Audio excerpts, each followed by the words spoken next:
Let start. আজকে আবার আমরা হিস্ট্রি নিয়ে আলোচনা করব। তো এখানে আজকে যেটা আমি দেখলাম যে চ্যাপ্টারটা পড়ার পরে, অধ্যায়টা পড়ার পরে আমাদের কিছু এমসিকিউ প্র্যাকটিস করতে হবে। এমসিকিউ প্র্যাকটিসের থ্রুতে আমরা চ্যাপ্টারটার কনসেপ্টটাকে আরও মজবুত করে দেব। তো যাই হোক, এখানে হিস্ট্রির হচ্ছে ফার্স্ট কোশ্চেন যেটা, এটা যদিও এইচএস এর সেমিস্টার 3 তে important, HS for semester 3, but এই কোশ্চেনগুলো যে কম্পিটিটিভ এক্সাম সেখানেও কিন্তু ইম্পর্টেন্ট। সো এগুলোকে আমরা এমসিকিউ ফরম্যাটে আলোচনা করব এখানে। তো ফার্স্ট কোশ্চেন হচ্ছে, কবির শিষ্য ছিলেন কার? কবির শিষ্য ছিলেন কার? কবিরের গুরু হচ্ছেন রামানন্দ। ঠিক আছে, এটা আমরা দেখে নিলাম যে কবিরের গুরু হচ্ছে রামানন্দ। ওকে, তো আমরা আরো জানবো কবিরের সম্বন্ধে, রামানন্দের সম্বন্ধে আরো কোশ্চেন পাবো। আমি ফার্স্ট কোশ্চেন যেটা বললাম যে কবিরের গুরুকে বা কবির কার শিষ্য ছিলেন, অ্যান্সার হবে রামানন্দের। ওকে, নেক্সট, দোহা রচনা করেন কে? কবির 2 লাইনের কবিতা লিখতেন, সেগুলোকে বলা হতো দোহা। তাহলে দোহা কে লিখতেন, কে রচনা করতেন? কবির রচনা করতেন দোহা। ওকে, কবির রচনা করতেন দোহা। আচ্ছা, সুফিরা হঠযোগ শিখেছিল কাদের কাছ থেকে? নাথপন্থীদের কাছ থেকে। তাহলে নাথপন্থী বেসিক্যালি কারা? যারা হচ্ছেন শিবের উপাসক। ওকে, এই সুফি সাধকরা, সুফি সাধক হবে না, সরি, সুফিরা হচ্ছে তোমার হঠযোগ শিখেছিল। হঠযোগ একটা রীতি আর কি। তো সেটা শিখেছিল কাদের কাছ থেকে? নাথপন্থীদের কাছ থেকে। নেক্সট, সুফিবাদে শিষ্যকে কি বলা হতো? সুফিবাদে শিষ্যকে বলা হতো মুরিদ। ওকে, সুফিবাদে শিষ্যকে বলা হতো মুরিদ। ঠিক আছে, শিষ্যকে বলা হতো মুরিদ।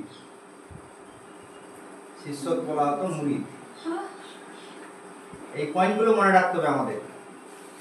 নেক্সট হচ্ছে যে ভারতে চিশতি সম্প্রদায়ের প্রতিষ্ঠাতা কে ছিলেন? ভারতে চিশতি সম্প্রদায়ের প্রতিষ্ঠাতা ছিলেন মঈনুদ্দিন চিশতি। তাহলে সুফি চিশতি সম্প্রদায়ের প্রতিষ্ঠাতা ছিলেন মঈনুদ্দিন চিশতি। ওকে,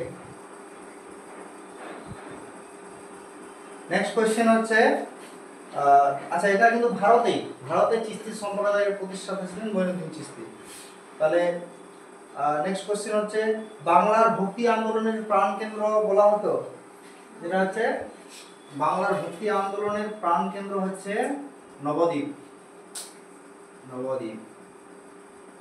অ্যান্সার হয়ে গেল। নবদ্বীপ নদিয়া জেলাতে আছে, আমাদের পশ্চিমবঙ্গে। আচ্ছা, গৌড়ীয় বৈষ্ণব ধর্মের, না সরি, এখানে একটা কোশ্চেন ছেড়ে দিলাম, যেটা হচ্ছে শ্রী চৈতন্য চরিতামৃত গ্রন্থটি রচনা করেন কে? চৈতন্য চরিতামৃত গ্রন্থটির রচয়িতা কে? চৈতন্য চরিতামৃত, এই গ্রন্থটির রচয়িতা হচ্ছেন কৃষ্ণদাস কবিরাজ। ওকে, নানকের উপদেশাবলী কোন পুস্তকে লিপিবদ্ধ আছে? গুরু নানক যে উপদেশগুলো দিয়েছেন সেটি রয়েছে, আমরা জানি, আদি গ্রন্থ বা গুরু গ্রন্থ সাহিবে। ঠিক আছে, আদি গ্রন্থ বা গুরু গ্রন্থ সাহিব। আচ্ছা, গুরু নানক সম্বন্ধে আমরা জানবো। তাহলে গুরু নানক ছিলেন শিখ ধর্মের প্রতিষ্ঠাতা। ঠিক আছে, তো নানকের উপদেশগুলো যে বইটাতে লেখা হয়, মানে উপদেশগুলো যেখানে আছে সেই বইটার নাম কি? গ্রন্থ সাহিব। ওকে, বইটার নাম হচ্ছে আদি গ্রন্থ বা গুরু গ্রন্থ সাহিব। ওকে,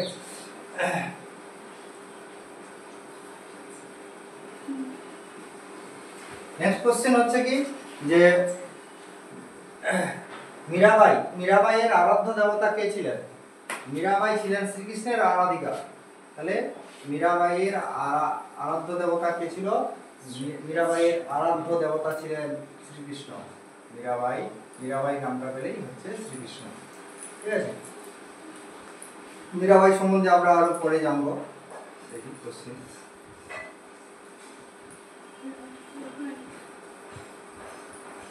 আচ্ছা, নেক্সট কোশ্চেন যেটা বাংলায় বৈষ্ণব ধর্মের বা ভক্তি আন্দোলনের প্রসারে ভূমিকা নেন কে? আমরা জানি যে বাংলার ভক্তি আন্দোলনের প্রাণকেন্দ্র হচ্ছে নবদ্বীপ। নবদ্বীপে কার জন্মস্থান? শ্রী চৈতন্য, ঠিক আছে, শ্রী চৈতন্য দেবের। তাহলে শ্রী চৈতন্য দেব এখানে লিখে দিলাম আমি। শ্রী চৈতন্য দেবের জন্যই বাংলায় ভক্তি আন্দোলন প্রসার লাভ করেছিল শ্রী চৈতন্য দেব। শ্রী চৈতন্য দেব নবদ্বীপেই জন্মগ্রহণ করেছিলেন। ওকে, জগন্নাথ মিশ্রের বাড়িতে, জগন্নাথ মিশ্র মাতা সচী মাতা, ঠিক আছে, মা ছিলেন সচী মাতা। আই থিঙ্ক 1486 খ্রিস্টাব্দে তিনি জন্মগ্রহণ করেছিলেন এবং 1533 খ্রিস্টাব্দে তিনি দেহত্যাগ করেন। হ্যাঁ, তো নেক্সট কোশ্চেন হচ্ছে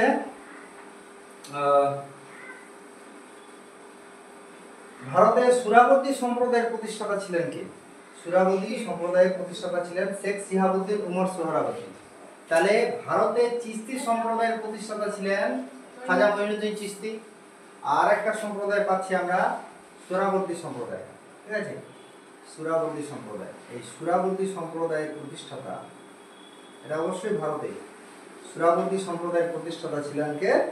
শেখ সিহাবুদ্দিন উমর সোহরাওয়ার্দী। শেখ সিহাবুদ্দিন উমর সোহরাওয়ার্দী, ওকে, বা সুরাবর্দী, ওকে। তাহলে দুটা সম্প্রদায় পেয়ে গেলাম, একটা চিশতি সম্প্রদায়, একটা হচ্ছে সুরাবর্দী সম্প্রদায়। দেখি আরো। তারপরে কোশ্চেন হচ্ছে রাম ও রহিম একই ঈশ্বরের দুটি ভিন্ন ভিন্ন নাম, উক্তিটি কার? রাম ও রহিম একই ঈশ্বরের নাম, দুটি একই ঈশ্বরের দুটি ভিন্ন ভিন্ন নাম, এটা এই উক্তিটি কার? এই উক্তিটি হচ্ছে কবির। কবিরের দুই লাইনের পংক্তিগুলোকে আমরা কি বলি? দোহা। তিনি বলেছেন রাম ও রহিম একজন, ঠিক আছে, একজনেরই ভিন্ন ভিন্ন নাম। এবং কবির কার শিষ্য ছিলেন? রামানন্দের শিষ্য ছিলেন।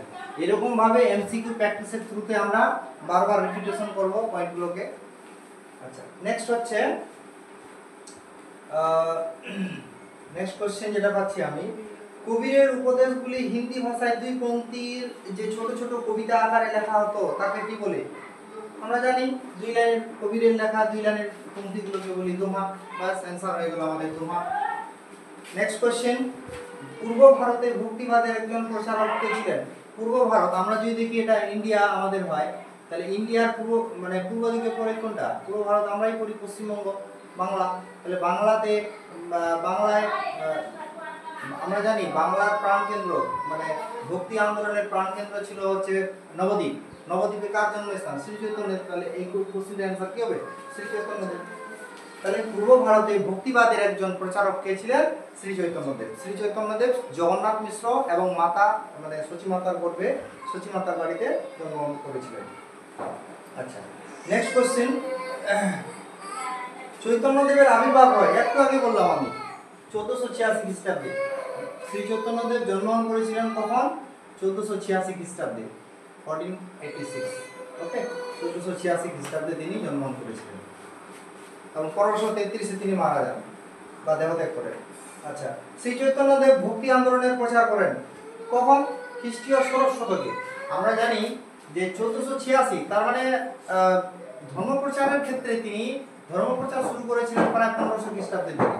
আমরা জানি 1501 বা 1501 থেকে 1600 এই সময়টাকে কি বলবো আমরা? ষোড়শ শতাব্দী, ঠিক আছে। 1501 থেকে 1600 হচ্ছে, এটাকে বলবো ষোড়শ শতাব্দী। তাহলে শ্রী চৈতন্যদেব কোন সময় ধর্মপ্রচার করেছিলেন? ষোড়শ শতকে। এটাও কিন্তু ইম্পর্টেন্ট। অনেকে ভাববে যে পঞ্চদশ শতকে তিনি জন্মগ্রহণ করেছিলেন, তাহলে পঞ্চদশ শতক হবে অ্যানসার না। তিনি বড় হবেন, তো বড় হওয়ার পরে একদম তারপরে না ধর্মপ্রচার হবে। তো 1486 আর ওদিকে প্রায় 14 বছর লাগবে, 14 বছর পর প্রায় ধর্মপ্রচার শুরু করেছিলেন, যার কারণে অ্যানসার হবে ষোড়শ শতাব্দী। ওকে, নেক্সট কোশ্চেন, আবির্ভাবের সময়কাল অনুযায়ী সঠিক ক্রমে সাজাও। কার পরে কার আবির্ভাব হয়েছিল? প্রথমে হবে কবির, গুরু নানক, শ্রী চৈতন্যদেব, মীরাবাই। এদের টেনিওর গুলো আমি ডিটেলসে পরে বলে দিব।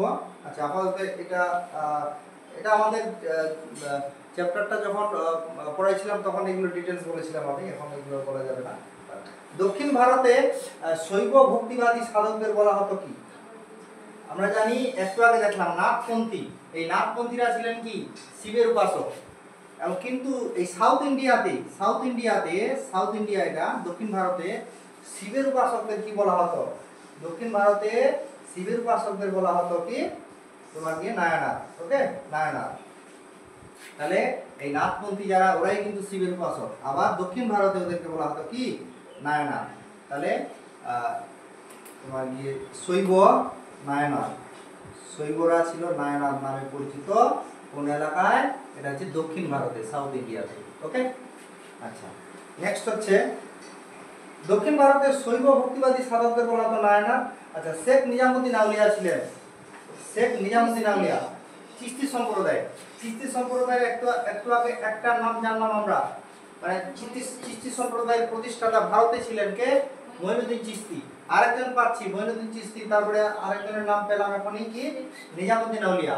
তাহলে মঈনুদ্দিন চিশতি প্লাস নিজামুদ্দিন আউলিয়া এরা সকলেই ছিলেন কি? চিশতি সম্প্রদায়ের চিশতি সম্প্রদায়ের সঙ্গে জড়িত। প্রতিষ্ঠাতা ছিলেন মঈনুদ্দিন চিশতি, খাজা মঈনুদ্দিন চিশতি। আচ্ছা, নেক্সট হচ্ছে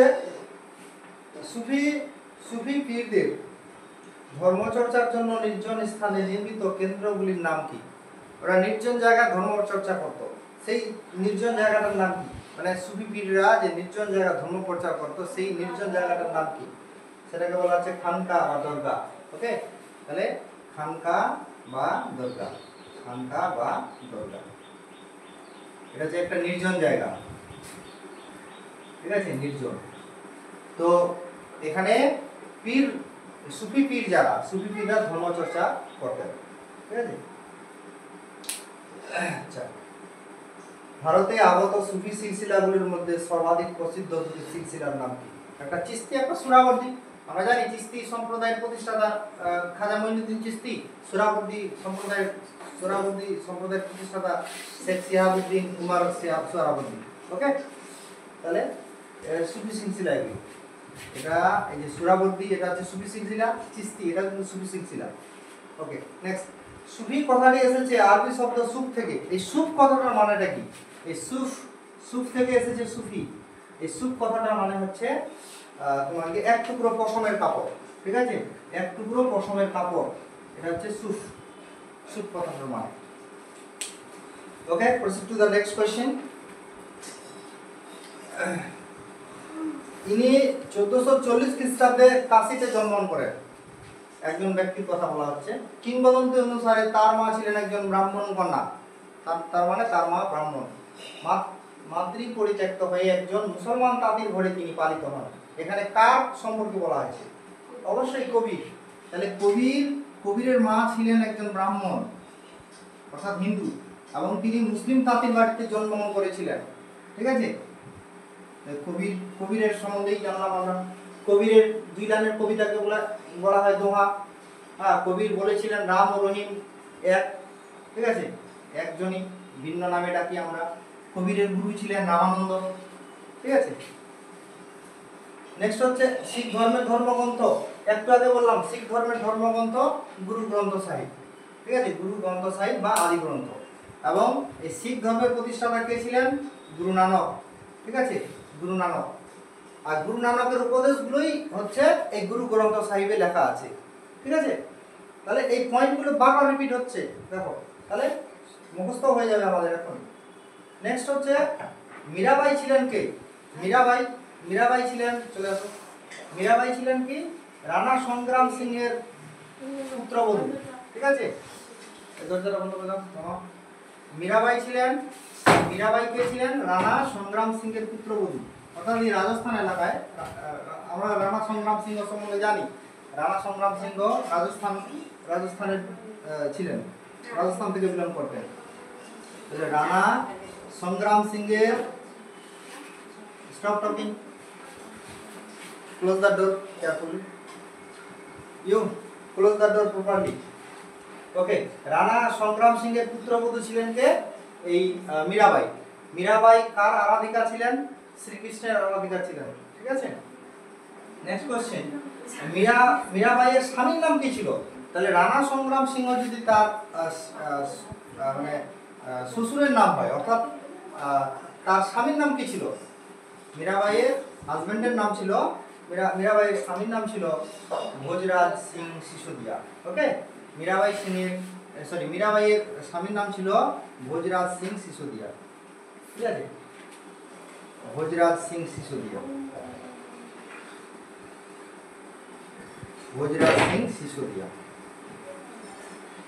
ওকে, নেক্সট কোশ্চেন, মীরার গানগুলি কি নামে পরিচিত ছিল?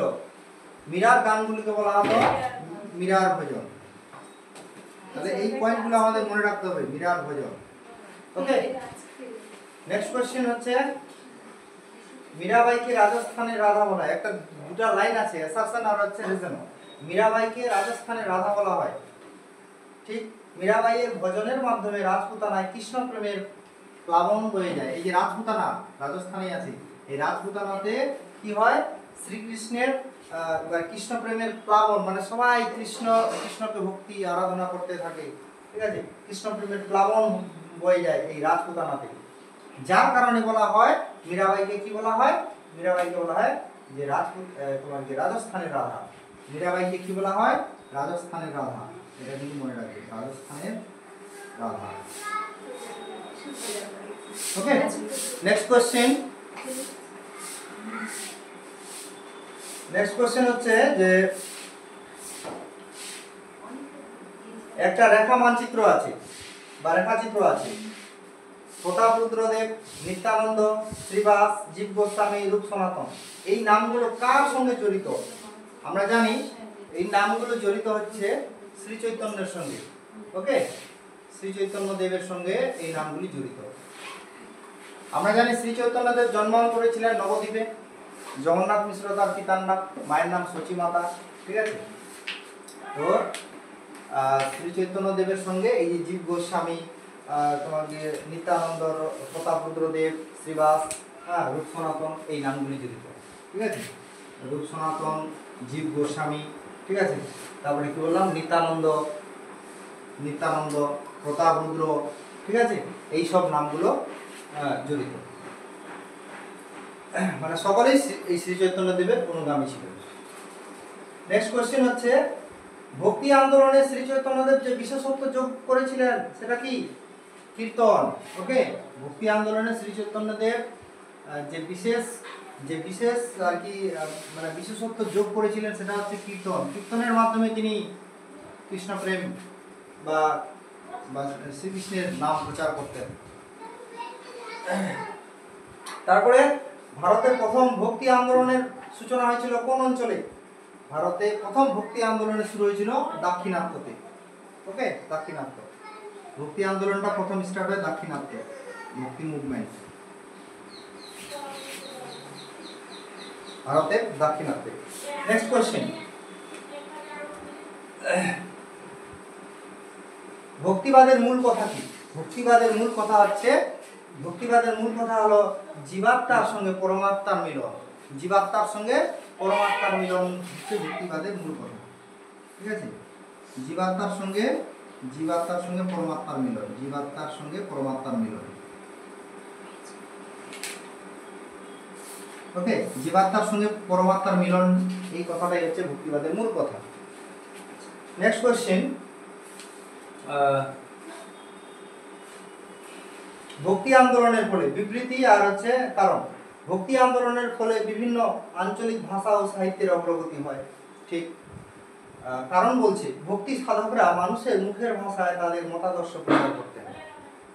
ঠিক আছে, ভক্তি সাধকরা কি করতেন? মানুষের মুখের ভাষায় তাদের যে মতাদর্শ, মত, সেটাকে প্রচার করতেন। তার জন্য বিভিন্ন আঞ্চলিক ভাষা, সাহিত্য এগুলোর আর কি অগ্রগতি। ঠিক আছে, এর কারণে ওটা হয়েছিল। আচ্ছা, নেক্সট কোয়েশ্চেন, যেটা ভক্তিবাদী ধর্মপ্রচারকরা বিশ্বাসী ছিলেন কিসে? এই যে ভক্তিবাদী ধর্মপ্রচারকরা, এরা কিন্তু একেশ্বরবাদীতে বিশ্বাসী ছিলেন। এরা সকলে একেশ্বরবাদীতে বিশ্বাসী ছিলেন। একেশ্বরবাদীতে ঈশ্বর একজনই, একেশ্বরবাদী। ওকে, এরা সকলে একেশ্বরবাদীতে বিশ্বাসী ছিলেন। নেক্সট কোয়েশ্চেন,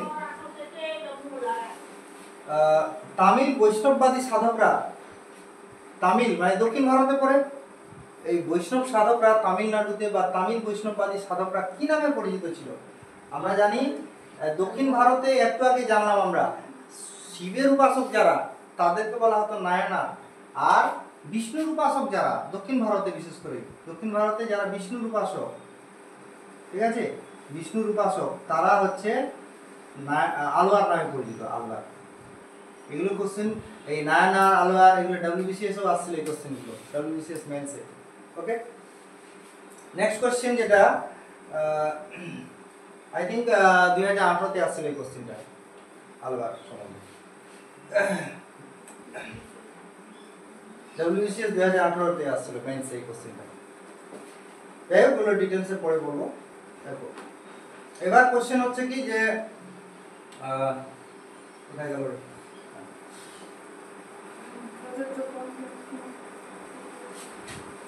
প্রদত্ত কোন ব্যক্তি প্রথম ভক্তি আন্দোলনের সূচনা করেন? ভক্তি আন্দোলন দক্ষিণ ভারতে হয়েছিল। প্রথম কে শুরু করেছিলেন? রামানুজ। ওকে, রামানুজ। আচ্ছা, দেখো রামানুজ আর রামানন্দের শিষ্য আবার ছিলেন কবির। আর রামানুজ কিন্তু আলাদা, রামানুজ রামানন্দ এই দুজনের জন্য একই মানে না করে দাও, এটা আবার দেখো দুজন কিন্তু দুজন মানে দুটা নাম কিন্তু দুজন লোকের। তো এবার দেখো, আচ্ছা, উত্তর ও দক্ষিণ ভারতের ভক্তি আন্দোলনের সেতু বলা হয়, আচ্ছা ব্রিজ। দেখো উত্তর ভারত দক্ষিণ ভারত এর মধ্যে সেতু ব্রিজ বলা হয় কাকে? কোন জিনিসটাকে বা কোন বিষয়টাকে? উত্তর ও দক্ষিণ ভারতের ভক্তি আন্দোলনের সেতু বলা হয় কাকে? রামানন্দকে। এই যে রামানন্দ তিনিই ছিলেন কি উত্তর ও দক্ষিণ ভারতের ভক্তি আন্দোলনের সেতু। ঠিক আছে, সেতু লিখে দিলাম, শুধু সেতু। উত্তর ও দক্ষিণ ভারতের ভক্তি আন্দোলনের সেতু হিসাবে, সেতু মানে মিলন, মেলবন্ধন তৈরি করেছিলেন।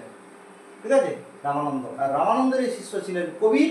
কবিরের 2 লাইনের কবিতাগুলোকে বলা হতো দোহা, এবং তিনি বলেছিলেন রাম ও রহিম একজনই। ঠিক আছে, মানে রাম ও রহিম এক।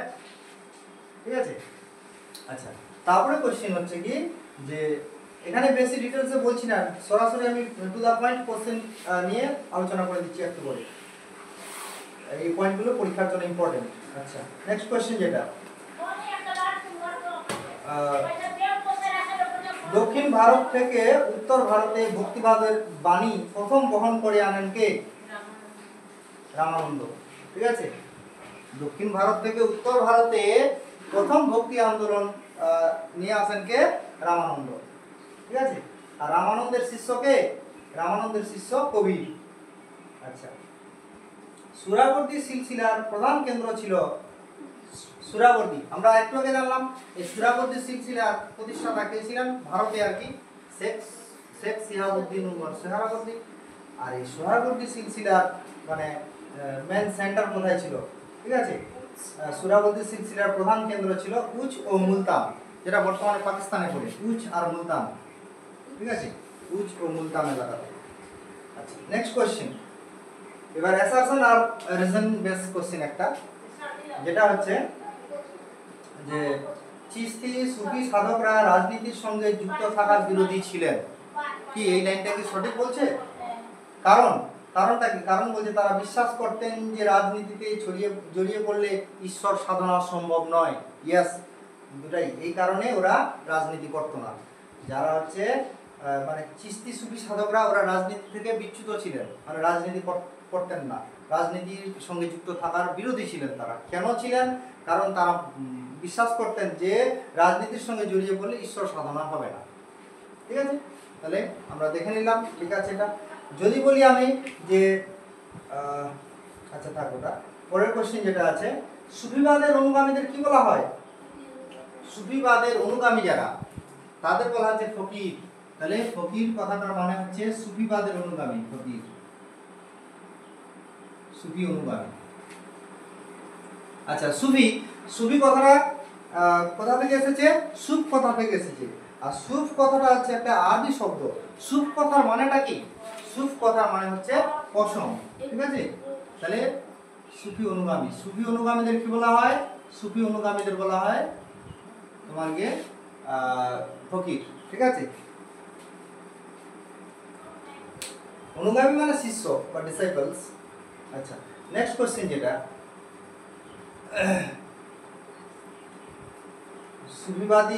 সুফিবাদের অনুগামীদের বলা হয় ফকির। ফকির বা দরবেশও কিন্তু বলা হয়, ফকির বা দরবেশ, মনে রাখবে এটা, দরবেশ।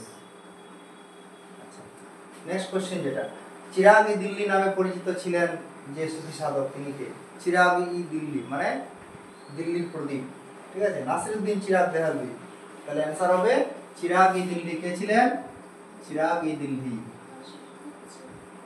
আমি চিরাগ শুধু লিখে দিলাম, চিরাগ-ই দিল্লি বলা হতো তাকে, নাসিরউদ্দিন চিরাগ দেহলভিকে।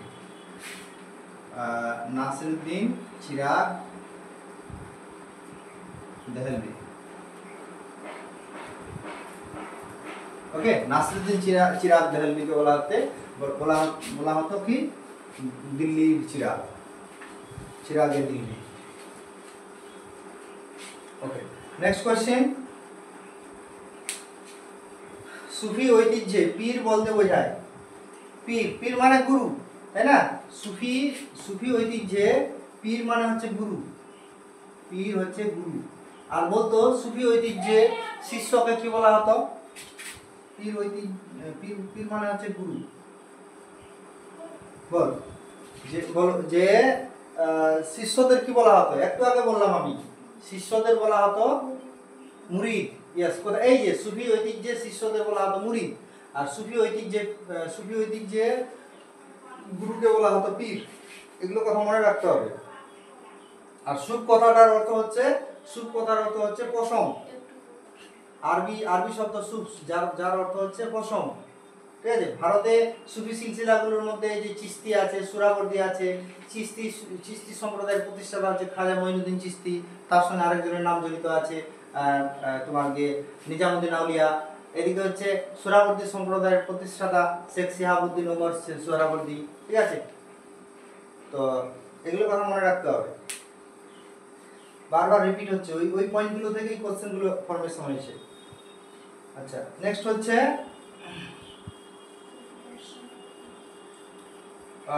সুফি দর্শনের মর্ম কথা কি? এটা হচ্ছে আত্মার পরিশুদ্ধির মাধ্যমে আল্লাহর সঙ্গে সম্পর্ক স্থাপন, ঠিক আছে। এই সুফি কথাটা, সুফি এটার মূল কথা কি, ঠিক আছে। এই যে সুফি দর্শন, সুফি ফিলোসফির মর্ম কথা বা মূল কথা হলো কি? সুফিবাদের মূল কথা হচ্ছে যে আত্মার পরিশুদ্ধির মাধ্যমে আত্মাটাকে পরিষ্কার করতে হবে, ঠিক আছে, মানে মন সচ্চা, মনটাকে পরিষ্কার করতে হবে, আত্মার পরিশুদ্ধির মাধ্যমে আল্লাহর সঙ্গে সম্পর্ক স্থাপন, ঠিক আছে। আত্মার পরিশুদ্ধির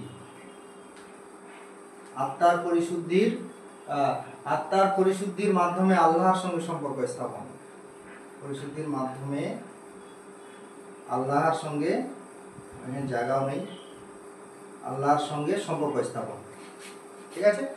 মুখে মুখে বললাম, এটা শুনে নেবে, আত্মার পরিশুদ্ধির মাধ্যমে আল্লাহর সঙ্গে সম্পর্ক স্থাপন, এটা হচ্ছে সুফিবাদের মূল কথা বা সুফি দর্শনের মূল কথা। আচ্ছা, নেক্সট কোশ্চেন, মধ্যযুগে ভারতে সুফিবাদী সাধকদের আবির্ভাব কাল অনুসারে সাজাও।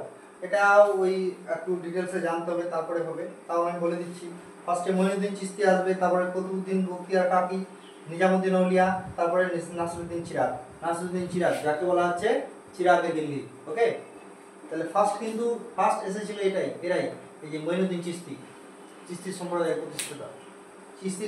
প্রতিষ্ঠাতা মঈনুদ্দিন চিশতি প্রথম, মঈনুদ্দিন চিশতি, তারপরে হচ্ছে কুতুবউদ্দিন বখতিয়ার কাকি, তারপরে হচ্ছে নিজামুদ্দিন আউলিয়া, আবার ওই মঈনুদ্দিন চিশতির সঙ্গে জড়িত থাকবেন নিজামুদ্দিন আউলিয়া, তারপরে হবে তোমার কার নাম, তারপরে হচ্ছে নাসিরউদ্দিন চিরাগ। আচ্ছা, নেক্সট, কবির কোন সুলতানের সমসাময়িক ছিলেন? কবির আমরা জানি, কবির কার সমকালীন ছিলেন? কবির ছিলেন সিকান্দার লোদি, ওকে। লোদি বংশের শাসক ছিলেন সিকান্দার লোদি। তাহলে অ্যান্সার হয়ে গেল সিকান্দার লোদি। এই সময়টাতে কবির আর কি লাইভ করতেন বা প্রচার করেছিলেন, তার বাণী। ঠিক আছে, কবির কার শিষ্য ছিলেন? রামানন্দের শিষ্য ছিলেন। রামানন্দকে বলা হতো কি উত্তর ও দক্ষিণ ভারতের ভক্তিবাদের সেতু। ঠিক আছে, তো রামানন্দের শিষ্য কবিরের লেখা 2 লাইনের কবিতাকে বলা হতো দোহা। কবির বলেছিলেন রাম ও রহিম একজনই। ঠিক আছে, কবির বিলং করতেন সিকান্দার লোদির টেনিওরে। ঠিক আছে, বা সমকালীন ছিলেন। আর বাস এগুলো কথা মনে রাখতে হবে।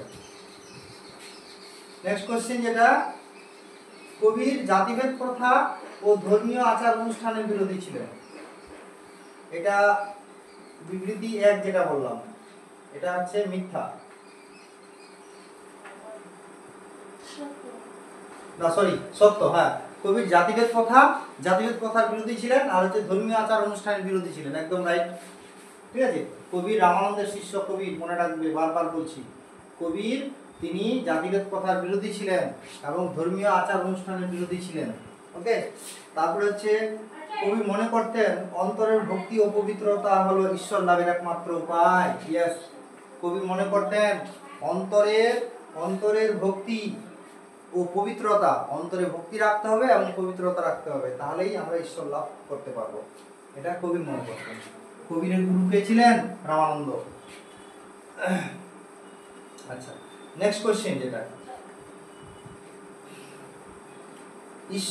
ঈশ্বর এক কেবল নামে ভিন্ন, উক্তিটি কার? একটু আগে বললাম কবির বলেছিলেন ঈশ্বরই রাম রহিম একই হ্যাঁ, তাই না? রাম রহিম একজনই। তারপরে কোশ্চেন যে নরসি জি কা মায়রা, একটা বই নরসি জি কা মায়রা, এই বইটির রচয়িতা কে ছিলেন? নরসি জি কা মায়রা, এই বইটির রচয়িতা ছিলেন মীরাবাই।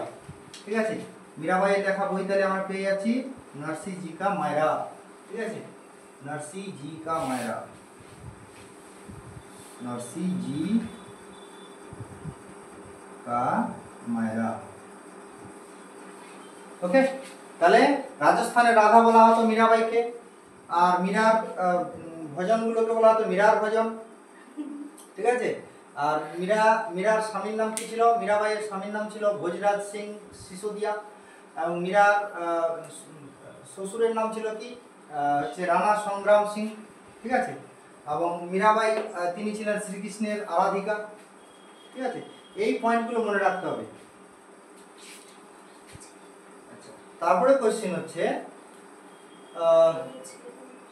বিবৃতি আছে একটা, কবির ছিলেন উচ্চ শিক্ষিত মুসলিম মৌলবী। একদম ভুল কথা। আমরা একটু আগে জানলাম কবিরের মা ছিলেন ব্রাহ্মণ, তাই না? এবং তিনি মুসলিম তাঁতির বাড়িতে লালন পালন বা লালিত পালিত হয়েছিলেন, তাই না? তারপরে হচ্ছে নেক্সট কোশ্চেন যেটা, নেক্সট একটা বিবৃতি আছে, কবিরের শিষ্যগণ মগহর ও মঠ নির্মাণ করেছিলেন। মগহর আর মঠ নির্মাণ করেছিলেন, কি ঠিক না ভুল এটা কথা? এটা ঠিক। কবিরের ডিসাইপলস যারা ছিলেন তারা মগহর এবং মঠ তৈরি করেছিলেন। এখানে ভুল বললাম আমি। কবির ছিলেন উচ্চ শিক্ষিত মুসলিম মৌলবী, এটা কথা তো ভুল। তারপরে দুইটা, কবির লেখাপড়া জানতেন না, এটা সত্য কথা। কবির কিন্তু লেখাপড়া জানতেন না। ঠিক আছে, আচ্ছা 3 নম্বর যেটা বিবৃতি বলছে, পঞ্চবাণী কবির গ্রন্থাবলীতে কবিরের শ্লোক ও বাণী সংকলিত আছে, এটাও ঠিক। পঞ্চবাণী কবির গ্রন্থাবলীতে কবিরের শ্লোক ও বাণী সংকলিত আছে, কোথায়? এই পঞ্চবাণীতে। আচ্ছা, তারপরে আরেকটা লাইন আছে, কবিরের শ্লোকগুলি জৈন ধর্মগ্রন্থগুলিতে পাওয়া যায় না, এটা মিথ্যা কথা। জৈন ধর্মগ্রন্থগুলিতে কবিরের কোনো শ্লোক পাওয়া যায় না। আচ্ছা, কবিরের 2 লাইনের শ্লোক বা 2 লাইনের কবিতাগুলোকে কি বলা হয়? দোহা। তারপর নেক্সট কোশ্চেন যেটা পাচ্ছি আমরা, প্রদত্ত উক্তিগুলির মধ্যে কোনটি কবিরের নয়? এখানে অনেকগুলো উক্তি আছে, তার মধ্যে যেটা একটা উক্তি হয়, যেগুলো হয় সেগুলো বলছি আমি। তিনি বলেছিলেন, পাথরের মূর্তির মধ্যে যদি দেবতা থাকে তবে আমি পর্বতকেই দেবতা হিসাবে পূজা করব, এটা তার উক্তি। তারপরে তিনি এটাও বলেছিলেন, তেরা সাই তুজমে হ্যায় তু জাগ সকে তো জাগ। তারপরে তিনি আরেকটা উক্তি বলেছিলেন, হিন্দু মুসলিম আসলে একই মাটি দিয়ে গড়া দুটি পাত্র। ঠিক আছে, এইসব উক্তিগুলো ছিল তার। নেক্সট হচ্ছে কবিরের কিছু বিবৃতি বলছি আমি। কবিরের বাণী ও শিক্ষা সংকলন হলো বিজক। এটা ঠিক। কবিরের বাণী ও শিক্ষা সংকলনটার নাম কি? বিজক। ঠিক আছে, বিজক। কবিরের বাণী ও শিক্ষা সংকলনের নাম হচ্ছে বিজক। আচ্ছা, নেক্সট হচ্ছে কবিরের শিষ্যগণ মহাগড় ও মঠ নির্মাণ করেছিলেন। এটাও ঠিক, একটু আগে যেটা বলছিলাম আমি, এটাও ঠিক। ওকে, নেক্সট চলে যাই। জবন কথার অর্থ কি? জবন মানে হচ্ছে হিন্দু ছাড়া অন্য ধর্মের মানুষ। হিন্দু ভিন্ন, হিন্দু ছাড়া অন্য ধর্মের মানুষ। তাহলে জবন কথাটা মানে জানতে হবে। জবন এর কথাটা মানে হচ্ছে হিন্দু ছাড়া অন্য ধর্মের মানুষ। হিন্দু ছাড়া বা ভিন্ন, হিন্দু ভিন্ন অন্য ধর্মের মানুষ। ঠিক আছে, তাহলে হিন্দু ছাড়া অন্য ধর্মের মানুষকে বলা হতো জবন। হিন্দু ভিন্ন অন্য ধর্মের মানুষ। তারপরে কোশ্চেন হচ্ছে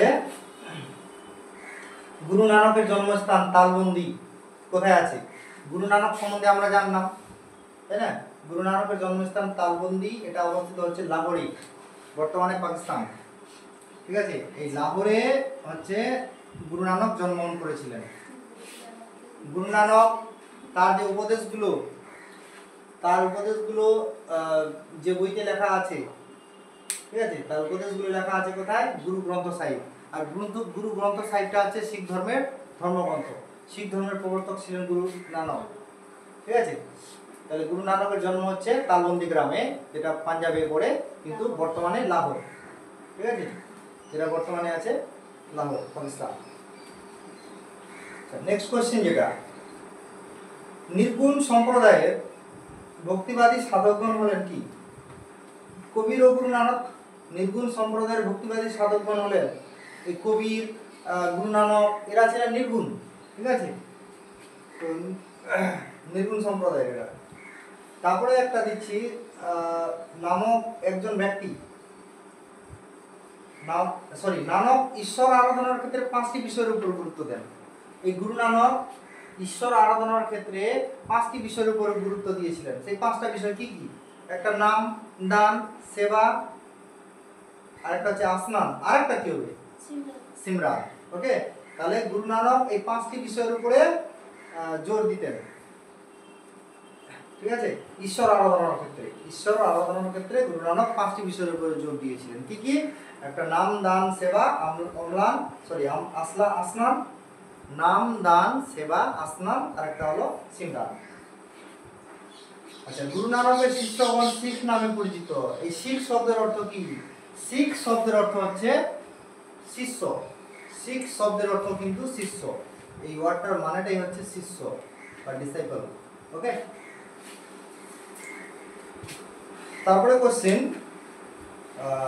কবির ও নানক কেউই সচেতনভাবে সর্বধর্ম সমন্বয়ের চেষ্টা করেননি। এটা কি ঠিক? ঠিক। কবির ও নানক কেউই সচেতনভাবে ধর্ম সমন্বয়ের চেষ্টা করেননি। ঠিক। তারপরে বলছে যে কবির ও নানক উভয়ই হিন্দু ও মুসলিম ধর্মের ভাবধারা গ্রহণ করে দুই ধর্মের পার্থক্য দূর করার চেষ্টা করেননি। এটাও ঠিক। ঠিক আছে, দুটাই ঠিক। তারপরে কোশ্চেন আছে একটা, যে বিবৃতি আছে, 4টা বিবৃতি আছে, কোনটা সত্য মিথ্যা বলতে হবে। ফার্স্ট বিবৃতি বলছি আমি, শিখ ধর্মের প্রবর্তক ছিলেন গুরু নানক। অ্যাবসলিউটলি রাইট, কয়েকবার হয়ে গেল আলোচনা। গুরু নানকের জীবনী হলো জনমসখী। ইয়েস, এটাও সত্য। কিন্তু গুরু নানকের উপদেশগুলোকে বলা হতো, উপদেশগুলো যে বইয়ে লেখা আছে সেটা হচ্ছে গুরু গ্রন্থ সাহিব। ওইটা হচ্ছে শিখ ধর্মের ধর্মগ্রন্থ বর্তমানে। আচ্ছা, গুরু নানক গুরুমুখী লিপিতে গুরু গ্রন্থ সাহিব সংকলন করেন? না, এটা না। গুরুমুখী বর্ণমালা, এটা তো যতদূর সম্ভব 10ম গুরু অর্জুন, হ্যাঁ, তিনি এটা প্রবর্তন করেছিলেন। যাই হোক, পরে এটা দেখে নেব আমি। গুরু নানক গুরুমুখী বর্ণমালার প্রবর্তন করেছিলেন, এটা ফলস। আচ্ছা, নেক্সট কোশ্চেন, যেটা একটা ভেন ডায়াগ্রাম আছে, এটা এখন করব না। তারপরে আবার বিবৃতি দিয়েছে, এখানে বিবৃতি দিয়ে সত্য মিথ্যা বলতে বলেছে। ওকে, তাহলে আমি বলছি একটা বিবৃতি, যে হিন্দু মুসলমান উভয় সম্প্রদায়ের মানুষই নানকের শিষ্যত্ব গ্রহণ করে। Is it right? ইয়েস, সত্য। হিন্দু মুসলমান উভয় সম্প্রদায়ের মানুষ ছিলেন যারা হচ্ছে তোমার যে গুরু নানকের শিষ্যত্ব গ্রহণ করেছিলেন। তার ধর্মাদর্শের মূল কথা ছিল মানব সমাজে সাম্য, মৈত্রী ও পবিত্রতা প্রতিষ্ঠা। এটাও সত্য। তিনি চেষ্টা করেছিলেন সাম্য, মৈত্রী ও পবিত্রতা নিয়ে আসতে, ঠিক আছে, সমাজে। তিনি গুরু কা লঙ্গর বা ঈশ্বরের রান্নাঘর তৈরি করেন। এটাও সত্য। গুরু কা লঙ্গর বা ঈশ্বরের রান্নাঘর তৈরি করেছিলেন কে? গুরু নানক। তারপরে জাতিভেদ, অনুষ্ঠান সর্বস্বতা প্রভৃতির বিরোধিতা করেন তিনি। প্রেম ও ভক্তির বাণী প্রচার করেন। একদম সত্য, সবগুলোই সত্য। তারপরে কোশ্চিন, মধ্যযুগের ভারতবর্ষে সবচেয়ে উদারপন্থী সংস্কারক কে ছিলেন? মধ্যযুগে ভারতবর্ষের সবচেয়ে উদারপন্থী সংস্কারক ছিলেন কে? কবির। কবির, যিনি সিকান্দার লোদির টেনিওরে মানে অ্যালাইভ করতেন, ঠিক আছে, বা বিলং করতেন। কবিরের লেখা দুই লাইনের কবিতাকে কি বলা হয়? দোহা। তিনি বলেছিলেন রাম ও রহিম একজনই, তাই না, এক। আর হচ্ছে কবিরের গুরুর নাম কি ছিল? রামানন্দ। রামানন্দ ছিলেন কি? উত্তর ও দক্ষিণ ভারতের ভক্তি আন্দোলনের সেতু, ঠিক আছে, মানে দক্ষিণ ভারত থেকে উত্তর ভারতে তিনি ভক্তি আন্দোলনটাকে নিয়ে এসেছিলেন। তারপরে হচ্ছে নানক প্রবর্তিত শিখ ধর্মের মূল মন্ত্র সৎ শ্রী আকাল। এর অর্থ কি? সৎ শ্রী আকাল কথাটির অর্থ কি? সত্য স্বরূপ ঈশ্বরের আরাধনা। ঈশ্বরকে আরাধনা করতে হবে সত্য ভেবে, ঠিক আছে, সত্য স্বরূপ ঈশ্বরের আরাধনা। সগুণ সম্প্রদায়ের ভক্তিবাদী সাধকগণের নাম বলো। শ্রী চৈতন্যদেব, মীরাবাই, সগুণ। আর নির্গুণ একটু আগে বললাম, নির্গুণ কে কে ছিলেন? গুরু নানক ছিলেন, আর হচ্ছে কবির, তাই না, এটা ছিলেন নির্গুণ। সগুণ ছিলেন কারা? এটা হচ্ছে শ্রী চৈতন্যদেব আর হচ্ছে মীরাবাই। মীরাবাই তার সাধিকা জীবনের বেশিরভাগ সময় কাটান কোথায়? দ্বারকায়, যেটা হচ্ছে গুজরাটে আছে। মীরাবাই সম্বন্ধে একটু আগে জানলাম। মীরাবাই ছিলেন রাজস্থানের রাধা। মীরার ভজনগুলোকে বলা হতো মীরার ভজন। তার স্বামীর নাম ছিল ভোজরাজ সিং সিসোদিয়া। তার শ্বশুরের নাম ছিল রানা সংগ্রাম সিং, ঠিক আছে। মীরাবাই ছিলেন শ্রীকৃষ্ণের আরাধিকা, ঠিক আছে। মীরাবাই একটা বই লিখেছিলেন, বইটার নাম হচ্ছে নরসিংজি কা মায়রা। ওকে, তাহলে মীরাবাই তিনি বেশিরভাগ সময়টা কাটিয়েছিলেন কোথায়? দ্বারকাতে। দ্বারকা বর্তমানে গুজরাটে আছে। এই পয়েন্টগুলো মনে রাখতে হবে। আচ্ছা, নেক্সট কোশ্চেন যেটা, যে মীরাবাইয়ের আধ্যাত্মিক গুরু ছিলেন কে? মীরাবাইয়ের আধ্যাত্মিক গুরু ছিলেন গুরু রবিদাস, ঠিক আছে। তাহলে মীরাবাইয়ের গুরু ছিলেন কে? গুরু রবিদাস। গুরু রবিদাস, ওকে। তারপরে কোশ্চেন, মীরাবাই জন্মগ্রহণ করেছিলেন কোথায়? মীরাবাই জন্মগ্রহণ করেছিলেন রাজস্থানের মেরতার নিকট কুর্খি গ্রামে। না সরি, ওটা হ্যাঁ ওটাই হবে। রাজস্থানের মেরতার কাছে একটা গ্রাম আছে। গ্রামটার নাম কি? গ্রামটার নাম বললাম আমি কুর্খি, নাকি? তাহলে কুর্খি গ্রামে তিনি জন্মগ্রহণ করেছিলেন। মীরাবাই এর জন্মস্থান হচ্ছে কুর্খি।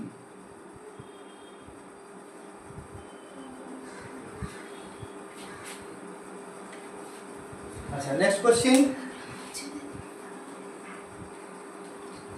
কোশ্চেন হচ্ছে যে বৈষ্ণব দর্শনের প্রধান তাত্ত্বিক ভিত্তি কোনটা? বৈষ্ণব দর্শন এর প্রধান তাত্ত্বিক ভিত্তি হচ্ছে উপনিষদ, ঠিক আছে। এর ফিলোসফিতে পাওয়া যায় এগুলো, উপনিষদ। বৈষ্ণব ধর্মের মূল তাত্ত্বিক দিকটি কি? বৈষ্ণব ধর্মের মূল তাত্ত্বিক দিকটি হচ্ছে আত্মার সঙ্গে পরমাত্মার মিলন। একটু আগে লিখে দিয়েছিলাম, বৈষ্ণব ধর্মের আত্মার সঙ্গে পরমাত্মার মিলন। এই যে ভক্তি আন্দোলন মেনলি তো বৈষ্ণব ধর্মটার সঙ্গে জড়িত। এটা আত্মার সঙ্গে, জীবাত্মার সঙ্গে পরমাত্মার মিলন ছিল ভক্তি আন্দোলনের মূল কথা। আর আত্মার সঙ্গে পরমাত্মা মানে ব্যাপার একটাই, এটা ছিল আত্মার সঙ্গে পরমাত্মার মিলন। এটা হচ্ছে তোমাকে বৈষ্ণব ধর্মের মূল তত্ত্ব। কোন ধরনের গানগুলিতে আজও বৈষ্ণব প্রভাব লক্ষ্য করা যায়? ঘাটু তেলেনা। এই ঘাটু তেলেনা এই গানগুলোতে আমরা দেখবো বৈষ্ণব প্রভাব এখনো আছে। আচ্ছা, ইনি গয়াতে ঈশ্বরপুরীর নিকট কৃষ্ণ মন্ত্রে দীক্ষা নেন। মাত্র 24 বছর বয়সে কেশব ভারতীর কাছে সন্ন্যাস ধর্ম দীক্ষা নিয়ে গৃহত্যাগ করেন। এরপর বঙ্গদেশে ওড়িশা, কাশী, বৃন্দাবন প্রভৃতি স্থানে উদার ভক্তিবাদ প্রচার করেন। এই লোকটাকে ইনি ছিলেন শ্রী চৈতন্যদেব। শ্রী চৈতন্যদেব তিনি কি করেছিলেন? গয়াতে ঈশ্বরপুরীর কাছে কৃষ্ণ মন্ত্রতে দীক্ষা নেন। তিনি 24 বছর বয়সে কেশব ভারতীর কাছে সন্ন্যাস ধর্মে দীক্ষা নিয়ে ঘর বাড়ি ছেড়ে দেন, গৃহত্যাগ করেন, এবং তারপরে তিনি বঙ্গদেশ, উড়িষ্যা, তারপরে তোমার কাশী, বৃন্দাবন প্রভৃতি স্থানে তিনি ভক্তিবাদ প্রচার করেছিলেন। আমরা গুরু নানক শ্রী চৈতন্যদেব সম্বন্ধে একটু আগে জানলাম। শ্রী চৈতন্যদেব তিনি নবদ্বীপে জন্মগ্রহণ করেছিলেন, ঠিক আছে, জগন্নাথ মিশ্র এবং সচী মাতার বাড়িতে। তিনি 1486 খ্রিস্টাব্দে জন্মগ্রহণ করেছিলেন, ঠিক আছে, এবং 1533 খ্রিস্টাব্দে তিনি দেহত্যাগ করেন। শ্রী চৈতন্যের উপরে একটা বই আছে, শ্রী চৈতন্য চরিতামৃত, কৃষ্ণদাস কবিরাজের লেখা বই, কৃষ্ণদাস কবিরাজ, ঠিক আছে। নেক্সট কোশ্চেন হচ্ছে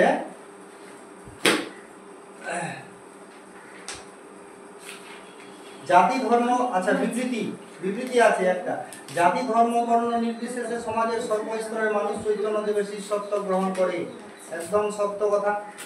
তারপরে তিনি মনে করতেন জীব প্রেমী ঈশ্বর প্রেম, এটাও সত্য কথা, তিনি জীব প্রেমের উপরে জোর দিতেন। তারপরে তিনি নম্র ও নিরহংকারী ছিলেন, এটাও সত্য কথা, তিনি নম্র ছিলেন এবং কোনো অহংকার ছিল না ভিতরে তার।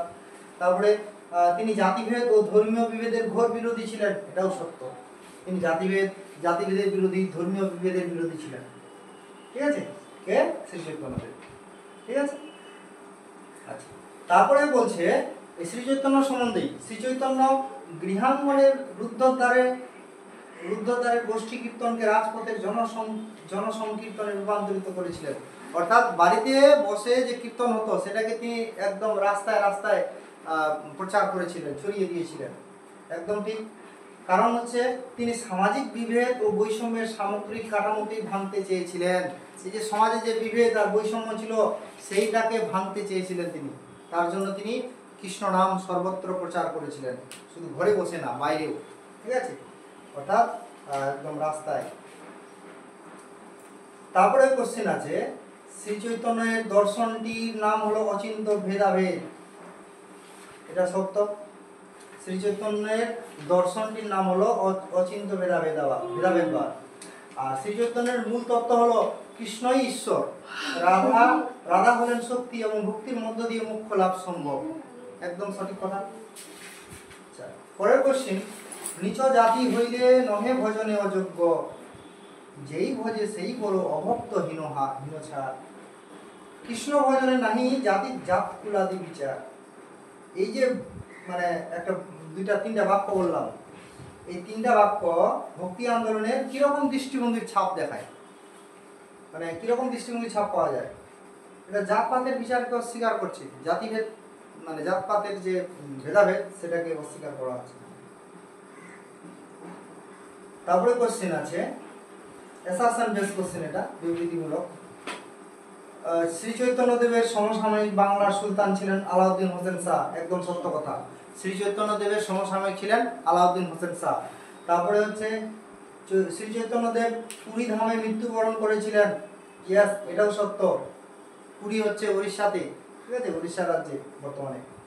আচ্ছা, শ্রী চৈতন্যদেবের একমাত্র মুসলিম শিষ্য ছিলেন জগন হরিদাস, সত্য। হ্যাঁ, শ্রী চৈতন্যদেব বৈষ্ণব গুরু ঈশ্বরপুরীর কাছে কৃষ্ণ মন্ত্রে দীক্ষিত নেন, এটাও সত্য। আমরা জানলাম, একটু আগেই জানলাম যে তিনি ঈশ্বরপুরীর কাছে কৃষ্ণ মন্ত্রে দীক্ষা নিয়েছিলেন গয়াতে। কোথায় নিয়েছিলেন? গয়াতে, ঠিক আছে।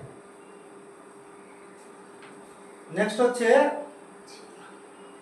আবার বিবৃতি দিয়েছে, বিবৃতি দুটো আছে, যে ঈশ্বরের সান্নিধ্য লাভের জন্য ভক্তিবাদীরা কোনরূপ আচার অনুষ্ঠান পালন করতেন না। বিবৃতি 2 বলছে একমাত্র ভক্তি এবং আত্মবিনোদনের মাধ্যমে ঈশ্বরের সান্নিধ্য লাভ সম্ভব, দুটাই সত্য। মানে বিবৃতি 2 হলো বিবৃতি 1-এর মানে কারণ, ঠিক আছে। আচ্ছা, নেক্সট কোশ্চেন, ভক্তিবাদ ও সুফিবাদের উদ্ভব ঘটেছিল কোন যুগে? এটা হচ্ছে সুলতানি যুগে। ভক্তিবাদ আর সুফিবাদের উদ্ভব ঘটেছিল সুলতানি যুগে, মনে রাখবে। আচ্ছা, সুফিবাদের প্রভাবে হিন্দু মুসলিম ধর্মীয় সমন্বয়ের ফলে তৎকালীন সমাজে কোন নতুন দেবতার উদ্ভব হয়েছিল? সত্যপীর, অর্থাৎ সত্যনারায়ণ আর পীর মিলে সত্যপীর। ঠিক আছে। আচ্ছা, ভক্তিবাদী সাধক হিসেবে যিনি প্রথম হিন্দি ভাষার ধর্মমত প্রচার করেন তিনি কে ছিলেন? রামানন্দ। হিন্দি ভাষার ধর্ম প্রচার করেছিলেন কে? রামানন্দ। আচ্ছা, তারপরে হচ্ছে আবুল ফজলের মতে ভারতে সুফি ধর্মের কতগুলি বিভাগ বা সিলসিলা ছিল? এখানে ছিল 14টি। এটা কে কে মনে করেছিলেন? আবুল ফজল। আবুল ফজল জানি আমরা আকবরের রাজসভায় ছিলেন, তাই না? আবুল ফজলের লেখা বইটার নাম কি ছিল? আইনি আকবরী, তাই না? আচ্ছা, সুফি মতানুযায়ী ঈশ্বরের সান্নিধ্য লাভের জন্য কটি স্তর অতিক্রম করতে হয়?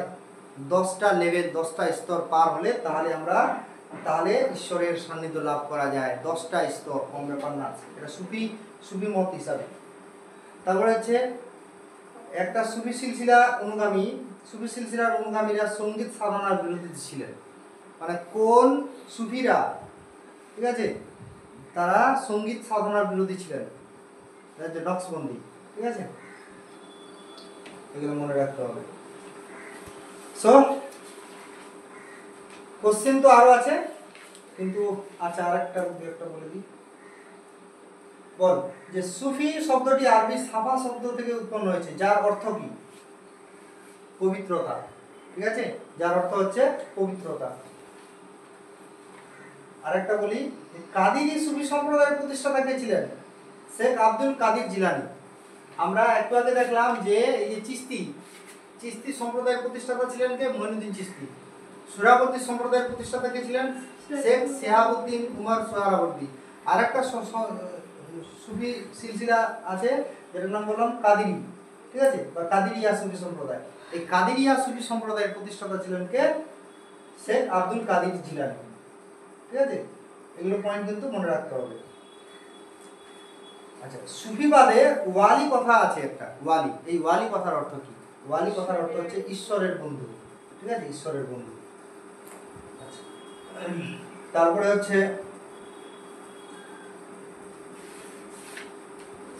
ঈশ্বরের সান্নিধ্য লাভ সুফিবাদে সাধনার স্তরগুলির প্রসার। দরকার নেই এটা তোমাদের এখন। আচ্ছা, ঈশ্বরের সান্নিধ্য লাভে সুফিবাদে সাধনার স্তর। সুফিবাদে সাধনার 10টা স্তরের কথা একটু আগে বললাম আমি। ঠিক আছে, 10টি স্তর আছে। ঈশ্বরকে লাভ করার জন্য 10টা স্তর পার হতে হবে। তার মধ্যে এখানে স্তরগুলো কয়েকটা আছে, 3-4টা বলছি আমি। ফার্স্টে তওবা, তারপরে জুহুদ, তাই না?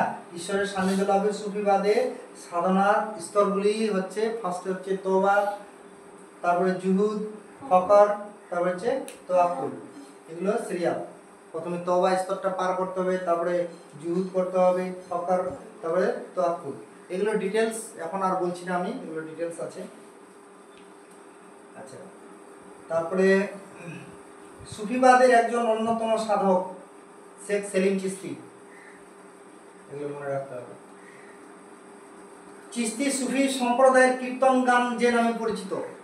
মানে চিশতি সুফি সম্প্রদায়ের কীর্তন গানটা কি নামে পরিচিত? সমাগান। ঠিক আছে, সমাগান। আচ্ছা, তাহলে সুফি সম্প্রদায়ের যে বা সুফি সাধনার যে স্তরগুলো, তার মধ্যে মানে কোনটা স্তর নয়? আমি 4টা অপশন বলছি, তওবা, হজ, ফকর, রিজা। তাহলে তওবা, ফকর, রিজা এগুলো হচ্ছে তোমার কি মানে ঈশ্বর সান্নিধ্য লাভের আর কি স্তর সুফি সম্প্রদায়ের মতে। কিন্তু হজ এটা কিন্তু স্তর নয়। ঠিক আছে, তো ঠিক আছে, আজকে এখান থেকে থাকলো। আরও আছে ডিটেলস ডিসকাশন, আজকে আর করছি না, নম্বর 2-এ।